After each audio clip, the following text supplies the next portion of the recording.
Listen carefully. The moment they rejected you, they expected one thing: your reaction, your pain, your begging, your chasing. But instead, you gave them silence. And that silence, it didn't just confuse them, it shattered their expectations. Because people with avoidant tendencies don't fear losing you. They fear losing control over you. And the moment you went quiet, you took that control back. Now they are not at peace. They're haunted by the one thing they never saw coming: your absence. Silence is something most people underestimate. But to someone with an avoidant mindset, it is one of the most powerful disruptions they can experience. When they rejected you, they weren't just making a decision about the relationship. They were following a pattern built on emotional distance, control, and predictability. Deep down, they expected you to react in a very specific way. They expected you to chase, to question, to seek closure, to fight for their attention. Why? Because that reaction keeps them in control. Control is everything to an avoidant. It gives them a sense of safety. When they can predict your behavior, they don't have to face uncertainty. And more importantly, they don't have to face their own emotions. Your reaction becomes part of their comfort zone. Even your pain serves a purpose. It reassures them that they still matter, that they still have influence over you, that they can step away without truly losing anything. But the moment you choose silence, something shifts in a way they are not prepared for. Your silence breaks the entire script they've been unconsciously relying on. There is no message to analyze, no emotion to manage, no reassurance of your presence. Suddenly, they are left without the feedback they depended on. And that's where the discomfort begins to grow, because now, for the first time, they are not in control of the situation anymore. You are. Silence creates a psychological gap, and the human mind hates gaps. When there is no information, the brain starts filling in the blanks. They begin to wonder, why aren't you reaching out? Did you move on? Did you stop caring? Are you talking to someone else? Questions start to pile up, and without answers, those questions turn into unease. That unease slowly transforms into anxiety, something they are not used to feeling in this dynamic. What makes this even more powerful is that your silence forces them into a position they usually avoid. Reflection. Avoidant individuals spend years mastering the art of emotional suppression. They distract themselves, they detach, they rationalize. But your absence removes the distraction. There's no one chasing them, no emotional noise to push away, just space, and in that space, their own thoughts start to echo. They may not immediately recognize what they're feeling, but something inside them becomes unsettled. The control they once had is gone, replaced by uncertainty. And uncertainty is uncomfortable for someone who relies on distance to feel secure. They might try to regain control in subtle ways, checking your social media, asking about you through others, or even thinking about reaching out. Not necessarily because they've changed overnight, but because the dynamic has changed. And here's the deeper truth. Your silence is not just about them. It's about you stepping out of a role you are unconsciously playing. The role of the one who reacts, who chases, who tries to fix what they didn't break. When you go silent, you are no longer feeding their need for control. You are no longer participating in the cycle that kept you emotionally stuck. That's what makes your silence so powerful. It's not manipulation. It's not a tactic. It's a shift in energy. A shift from seeking validation to embodying self-respect. And when that shift happens, everything changes. Because now, they are the one experiencing what you once felt, the uncertainty, the questioning, the emotional imbalance. The difference is you faced it and grew from it. They are just beginning to feel it. Your silence didn't just confuse them. It dismantled the illusion that they had everything under control. Rejection, especially from someone with an avoidant mindset, is rarely as simple as it looks on the surface. To you, it may have felt personal, like a direct statement about your worth, your value, or your place in their life. But the truth, runs much deeper than that. What felt like a judgment of you was, in many ways, a protection mechanism for them. Avoidant individuals are not wired to handle emotional closeness in the same way others are. When things begin to deepen, when connection turns into vulnerability, when attention turns into expectation, something inside them starts to feel overwhelmed. It's not always conscious. In fact, most of the time, they don't even realize why they suddenly feel the urge to pull away. All they know is that staying feels uncomfortable and leaving feels like relief. So when they rejected you, it wasn't necessarily because you lacked something. It was because you were offering something real. And real connection is exactly what triggers their internal defense system. Think about that for a moment. You were not rejected for being not enough. You were rejected because, on some level, you were too close, too present, too emotionally available. You were stepping into a space they were not ready to handle. And instead of communicating that fear, instead of admitting vulnerability, they chose distance. Because distance feels safer than exposure. This is where most people misunderstand the situation. They internalize the rejection. They start questioning themselves. What did I do wrong? Why wasn't I enough? What could I have done differently? But those questions are built on the assumption that the rejection was about you. And in this case, it wasn't. It was about their inability to stay. Avoidants often associate closeness with loss of independence, loss of control, or even emotional pain from past experiences. Whether it comes from childhood patterns, past relationships, or learned behavior, they've built a system where keeping people at a distance protects them from feeling overwhelmed or hurt. So when you came closer, when you showed consistency, care, or emotional depth, it didn't feel safe to them. It felt risky. And instead of leaning into that discomfort and growing through it, they did what they've always done. They pulled away. But here's the part that most people don't see. That rejection wasn't a reflection of your value. It was a reflection of their limit to receive love, their limit to stay present, their limit to handle something real without retreating. And limits can be expanded, but only if the person is willing to face them. Avoidants, more often than not, choose to avoid that confrontation altogether. That's why the rejection feels so sudden, so cold, so confusing. Because to you, things were building. But to them, things were becoming too real. And real is exactly what they've spent their life trying to control. When you understand this, something powerful happens inside you. The narrative shifts. You stop seeing yourself as someone who was left behind, and you start seeing the situation for what it truly was, a mismatch between your readiness to connect and their readiness to receive. You were offering depth, they were operating from defense.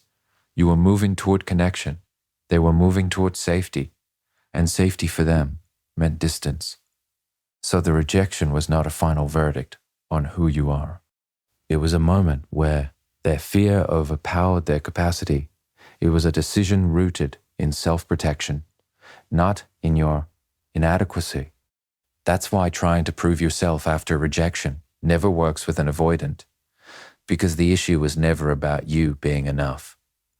It was about them not being able to handle enough. And once you truly see that, you stop chasing explanations and you start reclaiming your clarity. Because the truth is, you didn't lose them because you lacked value. You lost them because they lacked the ability to stay. Your absence does something that your presence never could. It removes the distraction. When you were there, texting, calling, showing up, expressing, trying to understand, you were unknowingly giving them something to push against. Your emotions became the focus. Your effort became the noise. And for someone with an avoidant mindset, that noise is easy to escape from. They don't have to sit with themselves when they can focus on you. They don't have to process their own feelings when they can manage yours instead. But the moment you disappear, that entire dynamic collapses. There is no message to ignore, no emotion to suppress, no expectation to run from, just silence. And in that silence, something unfamiliar begins to happen. They are left alone with themselves, Avoidant individuals spend years perfecting the art of emotional avoidance. They stay busy, distracted, detached. They convince themselves they don't need deep connection, that independence is enough, that emotions are something to control rather than experience. But all of that works only as long as there is something external to focus on. As long as there is movement, interaction, or distance they can create, they stay in control. Your absence removes that escape route. Now, instead of managing your presence, they are forced to face their own internal world. Thoughts they've been avoiding start to surface. Moments they dismissed begin to replay. Conversations, memories, your energy, all of it starts coming back, not because they chose it, but because there is nothing left to distract them from it. And this is where the real shift begins. For the first time, they don't have the option to immediately detach from what they feel. The usual pattern, pull away, create space, regain control, doesn't work the same way anymore because the space is already there. You've already stepped back. There's no action left for them to take that gives them relief. And that lack of control over the situation creates a different kind of pressure. It's internal. They may not even label it as emotional discomfort at first. It can show up as restlessness, curiosity, or even irritation. They might check your profile, think about reaching out, or randomly remember things about you at unexpected moments. Not because they've suddenly become emotionally expressive, but because something inside them has been activated. And what's been activated is what they spent so long suppressing. Your absence forces a confrontation, not with you, but with themselves. They begin to question things they previously avoided. Why did they pull away? Why does your silence feel different? Why does it seem like something is missing now that you're no longer there? These questions don't come from logic. They come from a place they usually don't access. Their emotional awareness, and that awareness is uncomfortable. Because once those feelings start to surface, they can't be completely ignored. They can be delayed, distracted, pushed aside temporarily, but they don't disappear as easily anymore. Your absence has already created the space for them to exist. This is the paradox of the situation. When you were present, they had control but avoided feeling. Now that you're absent, they've lost control, and the feelings begin to rise. It doesn't mean they will instantly change or suddenly become emotionally available. Transformation takes time, and not everyone chooses it. But what your absence does guarantee is this: it interrupts their pattern. It breaks the cycle of easy escape. And for someone who has built their identity around avoiding emotional depth, that interruption is significant. It introduces a moment, sometimes brief, sometimes lasting, where they are forced to experience what they have been running from. And that moment can stay with them longer than your presence ever did. Because people don't grow when things are comfortable. They grow when something disrupts their normal way of being. Your absence is that disruption. It doesn't chase them. It doesn't pressure them. It doesn't demand anything. It simply leaves them with the one thing they've been avoiding the most, themselves. There is a moment in every dynamic like this where the roles quietly reverse, and it doesn't happen through force, words, or persuasion. It happens through withdrawal, not the kind of withdrawal that comes from pain or bitterness, but the kind that comes from clarity. The moment you stop chasing, something subtle yet powerful begins to shift in the way they perceive you. When you were constantly available, constantly reaching out, constantly trying to maintain the connection, you became predictable. And predictability, especially to someone with an avoidant mindset, creates comfort, but not necessarily value. They knew when you would respond. They knew you would still be there after distance. They knew that no matter how inconsistent they were, your presence remained steady. And while that might seem like loyalty from your side, from their perspective, it removed the element of uncertainty.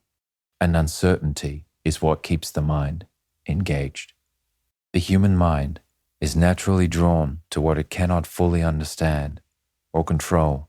When something is always available, always clear, always certain, it requires less mental energy. It becomes familiar, and familiarity, over time, can turn into emotional complacency. Not because you lacked anything, but because there was nothing left for them to figure out.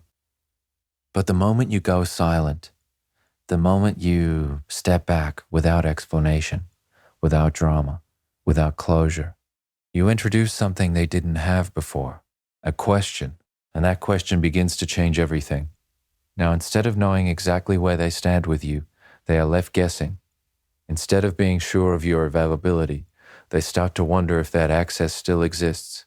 Instead of feeling like they can return whenever they want, they begin to sense that something may have shifted beyond their control. And that shift transforms your position in their mind. You move from being a known option to an unknown variable, from someone they understood to someone they can no longer read, from certainty to mystery. And mystery has a different kind of psychological weight. It creates curiosity. It pulls attention. It invites the mind to revisit, replay, and reassess. They may start thinking about things they once overlooked. Your conversations, your energy, your presence. Details that seemed ordinary before now carry a different sign. Significance, simply because they are no longer accessible. This isn't about playing games or creating illusions. It's about what naturally happens when access is removed. When something is no longer guaranteed, its perceived value changes. They might begin to ask themselves questions they never considered before. Why did you stop reaching out? Did you lose interest? Did you find someone else? Were they wrong about you? Each question adds another layer of intrigue, another layer of emotional engagement that didn't exist when everything was clear and predictable. And here's where it becomes even more powerful. Your silence doesn't just create mystery, it redefines your identity in their eyes. Before, you may have been seen as someone who was always there, always trying, always giving. Now, you become someone who can walk away, someone who doesn't need to explain, someone who isn't dependent on their response to feel whole. And that kind of energy is unfamiliar to them because it challenges the role they assigned to you. They expected you to stay in the position of pursuit.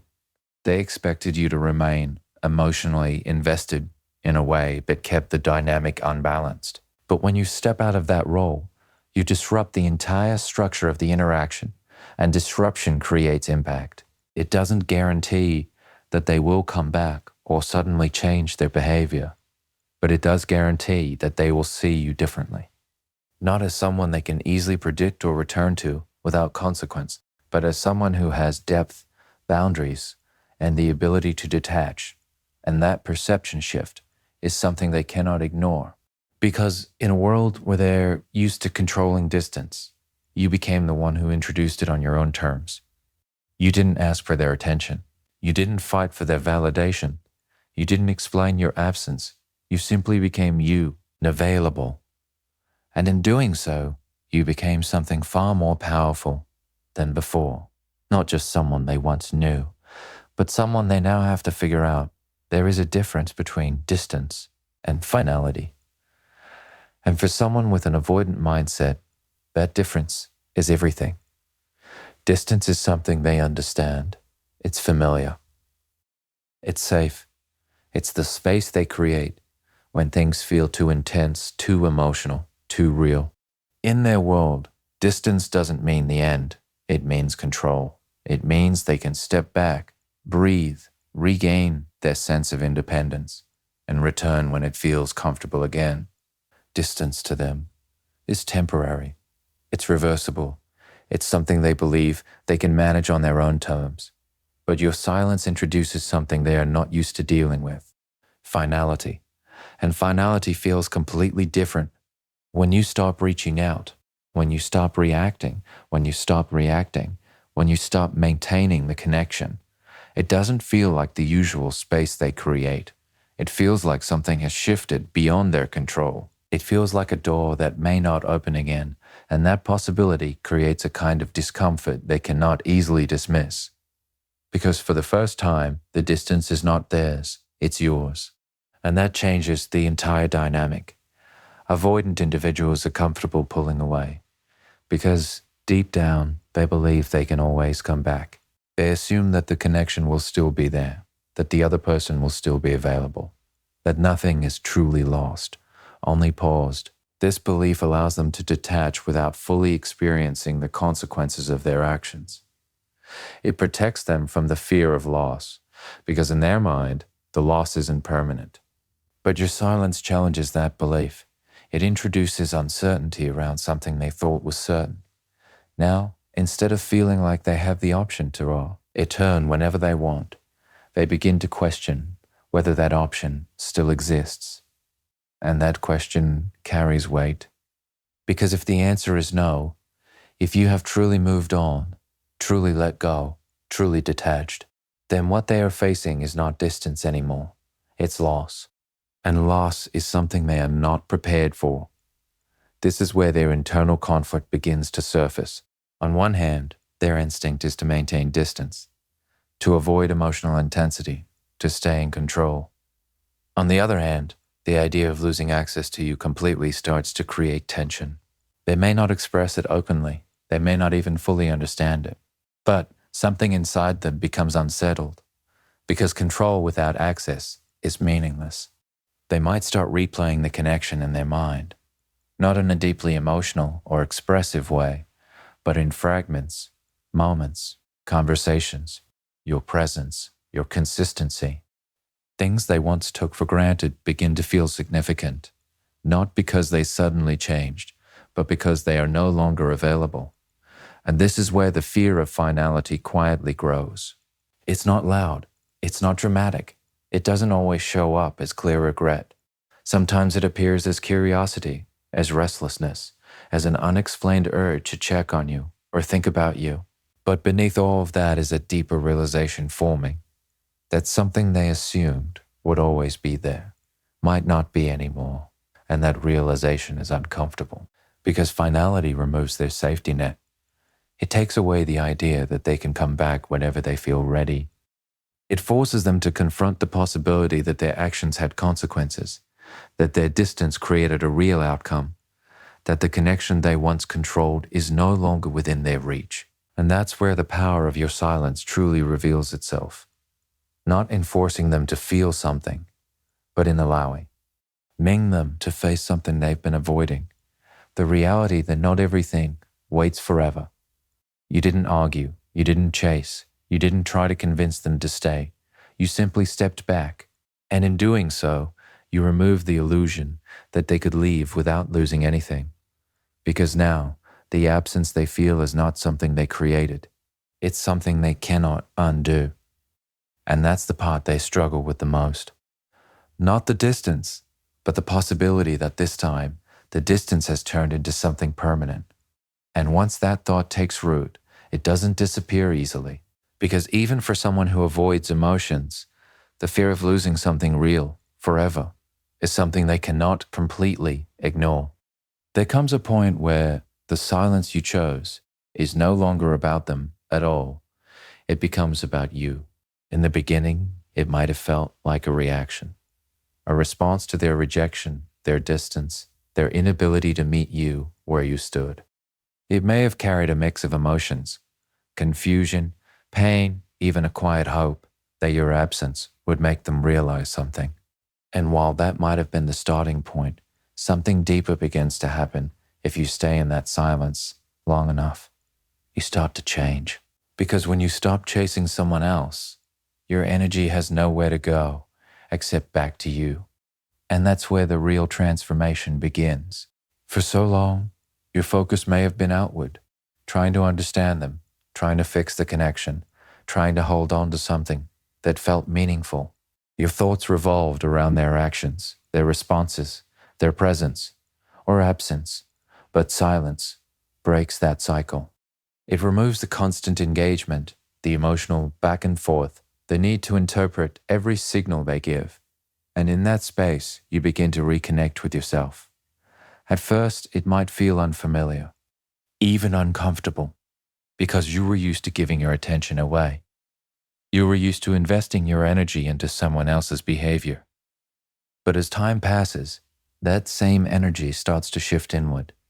You begin to reflect, not on what they did, but on what you allowed, what you ignored, what you tolerated in the name of connection. And that awareness is powerful because it brings clarity. You start to see that your value was never tied to their ability to recognize it. You begin to understand that your worth does not decrease because someone else couldn't meet you at your level. And most importantly, you realize that chasing someone who is emotionally unavailable only pulls you further away from your own center. Silence, in this sense, becomes more than absence. It becomes a boundary that says, I will not overextend myself for someone who cannot meet me halfway. A boundary that says, I will not lose myself trying to hold on to someone who is comfortable letting go. A boundary that says, I choose my peace over confusion. And when you start living from that place, your entire identity begins to shift. You are no longer the person who waits for messages, who overanalyzes silence, who questions their own worth based on someone else's inconsistency. You become someone grounded, someone who understands that real connection doesn't require constant effort to maintain, someone who knows that mutual effort is not a luxury, it's a standard. This is where your power truly returns, not in making them miss you, not in making them regret their decision, but in no longer needing either of those things to feel whole. Because when you reclaim your sense of self, something changes in the way you carry yourself. Your energy becomes different. You are no longer seeking validation, you are embodying value. And that difference is not something you have to know and some. It's something people feel, including them. They may or may not come back. They may or may not recognize the shift, but that is no longer the point because your growth is not dependent on their awareness. Your transformation is not tied to their return. You've already gained something far more important. You've gained yourself back. And once you reach that point, something becomes very clear. The silence you once used to cope has now become a reflection of your strength. It's no longer empty. It's intentional. It's grounded. It's a sign that you no longer abandon yourself just to keep someone else. Because the truth is, the moment you stop chasing what's not choosing you, you create space for what will. And that space is not filled by force. It's filled naturally by people and opportunities that align with the version of you that no longer settles for less. So your silence didn't just change the dynamic with them. It changed your relationship with yourself. And that is the kind of power that no rejection can ever take away.